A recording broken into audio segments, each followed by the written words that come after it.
Selamat pagi ibu bapak, oma opa, dan saudaraku yang baik.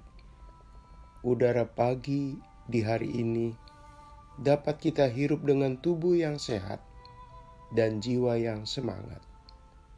Kiranya yang sakit pun sama bersemangat pula. Semuanya memuji Tuhan. Haleluya. Firman Tuhan diambil dari Mazmur 34 ayat 19. Tuhan itu dekat kepada orang-orang yang patah hati, dan Ia menyelamatkan orang-orang yang remuk jiwanya. Saudaraku, memiliki barang yang masih kondisi baik, apalagi baru, ada antusiasme untuk merawat dan menjaganya. Ada rasa sayang dari jiwa kita untuk menjaganya jangan sampai rusak. Lain halnya atas barang yang sudah tidak baru lagi. Rasa care-nya mulai menurun, acuh tak acuh. Malah kita mendengar ungkapan, biarin aja, namanya barang sudah jelek, sudah rusak pula. Perlakuan demikian mungkin sudah dianggap wajar. Lalu, bagaimana jika posisi barang atau benda itu digantikan sosok manusia? Kepada mereka yang sudah tua, sakit-sakitan, tenaganya jauh menurun, dan sudah pensiun pula. Bisakah rasa sayang itu tetap terjaga secara konstan atau tetap? Secara psikologis dan mau jujur, ada orang yang menyatakan bahwa rasa sayang dan care jauh lebih kuat atas sesama saat masih muda, tampan atau cantik, energik, dan uangnya masih melimpah. Saudara, kita mungkin menolak perlakuan demikian. Apalagi seolah-olah perlakuan atas manusia diperlakukan sama bagaikan kepada benda. Bagaimanapun, rasa sayang itu tidak boleh berubah karena faktor makin menurunnya ketampanan, kecantikan, tenaga, nafkah ekonomi, dan sebagainya.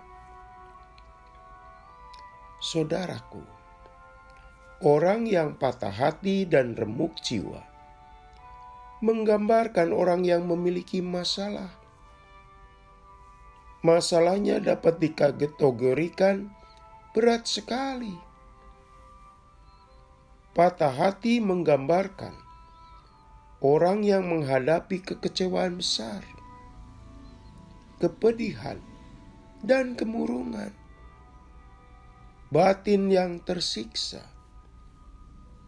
Bagi muda-mudi yang berpacaran, yang tengah membina hubungan serius, kemudian hubungan yang tak berlanjut alias putus, pasti tahu rasanya patah hati. Patah hati suatu penderitaan mendalam, diakibatkan kehilangan hal atau orang yang berharga di matanya.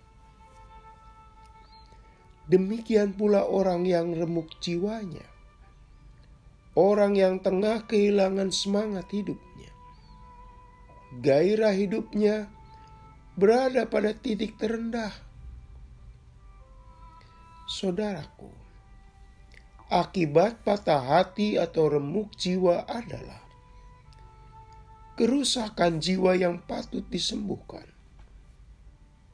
Orang yang sakit secara non-fisik, mereka yang tengah mengalaminya, melihat hidup itu seakan suram dan hampa. Orang yang dihinggapi dua kondisi hati dan kejiwaan demikian, merasa hidup itu hambar, tidak menarik. kehidupan itu begitu gelap, tidak menjanjikan masa depan yang bergairah. Jelaslah, orang yang patah hati dan remuk jiwanya mengalami masalah dan problematik berat. Syukurlah menghadapi orang yang tengah dalam situasi berat itu. Tuhan tidak menurun rasa sayangnya. Tuhan juga tidak membuangnya. Tuhan malah dekat. Artinya, Dia menemani, siap mendengar keluh penderitaannya. Sekaligus, Tuhan yang mau dan mampu memperbaiki situasi dan keadaannya. Tuhan yang dekat adalah Tuhan yang peduli atas orang yang hatinya tengah gundah dan jiwanya murung.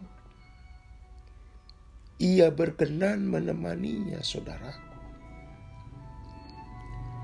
Saudara, syukur Tuhan tidak menurun rasa sayangnya atas orang yang tengah kehilangan hal terbaik yang dimilikinya. Sungguh bahaya jika pola pikir orang modern yang menganut sekali pakai buang diterapkan oleh kita. Diterapkan Tuhan pada orang yang tengah mengalami masalah. Niscaya orang tersebut merasa terbuang, seakan-akan disingkirkan. Niscaya orang-orang itu kehilangan topangan kekuatan ilahi yang datang dari Tuhan dan sesamanya. Sehingga bisa saja mereka merasa tidak berguna lagi hidupnya. Jadi, kita pun jangan menjauhi mereka yang tengah patah hati dan remuk jiwanya. Mereka yang memerlukan orang yang mau dekat, mau menemani, dan berkenan mendengar himpitan hati dan jiwanya yang tengah gundah gulana. Seperti Tuhan memberi contohnya. Perjalanan penderitaan Tuhan Yesus adalah contoh yang paling kuat. Dia tidak meninggalkan kita. Mari kita berdoa. Tuhan, kiranya Engkau yang dekat dengan mereka yang memerlukan, menjadikan mereka dan kami kuat seperti burung Raja Wali.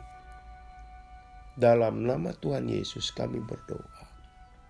Amin. Selamat pagi saudaraku. Selamat memasuki hari baru. Masih bersama Pendeta Emeritus Supriyatno. Tuhan memberkati.